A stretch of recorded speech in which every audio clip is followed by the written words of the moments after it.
Hhayi sengikhathele ukulala ngeke awuthenge ngixoxele le ndatshanyana encane. Ngi-admit-hiwe-ke la kulama-private wards-ke alala nga-2. Ngibuzeni ukuthi umakhelwane wami ubani ngqomondo yentombi ende laphaya umgqomo omnyama kacanye into ethi mekubuka ngathi izovele ikusoxonge ngengalo kube yi-1 kayi-1 ikulahle phansi engathi u-Undertaker. Nokuthula Mkhize. Kodwa into yakhona moyibuka nje Nigerian uyibuka nje ingazange zikhulume accent Nigeria. Hey, imatch and match isazosebenza. My throat is still aching from those pipes abawahlohlayo abantshosha ngawo umphefumulo. Kodwa nje ngithe ngeke nganixoxeli. Hayi niyadinga ukuzwa le. Mivukile guys, I'm up. Ngiyayibonga bafethu imithandazo yenu. Yo life graduates nina nje ngithanda ngothando lika love. Ngivukile, ngiright, imilo yabe ngithwabaza in hospital corridors ngifike ekseni. Yeah, I didn't pack a lot of things. The power bank nje.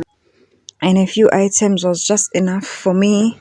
And la sengiyawokha ngiyongena ngaphakathi esibhedlela sengithi Jehova ongcwelayo ngihlise bhoza yami ngihlise kodwa shem ihambe kahle. The procedure went very well. I was there by 5 a.m. already. I just had to do express admission because everything was done. And yeah, and then they prepped me to the theater. Bangifika ngale bahle ukuthi yo uletho sister G kusho sister G nje ingqomondo yakhona endala sister khona nje omdala ongafuni ukuretire. Bathi yo uletho sister G othi sibheke ukuthi ubhale izinto ezizona yini singathi sithi pequ kuvela uphanda yashe kanti wena umfeka simethemba sister G naye uyipatient. Hayi guys, and mina ke sengiyabuza ukuthi hayi ngicela udokotela wami hle. Ngicela udokotela wami, where is my doctor? Ngithe ngisambuza nje wathi wow usafikile khona around. Weza ke shema uzongibona and then yeah, they started doing their things. Bangibulala benza yonke le nto leya. Hey, and bebengibona yazi ukuthi ngithukile because I was really scared.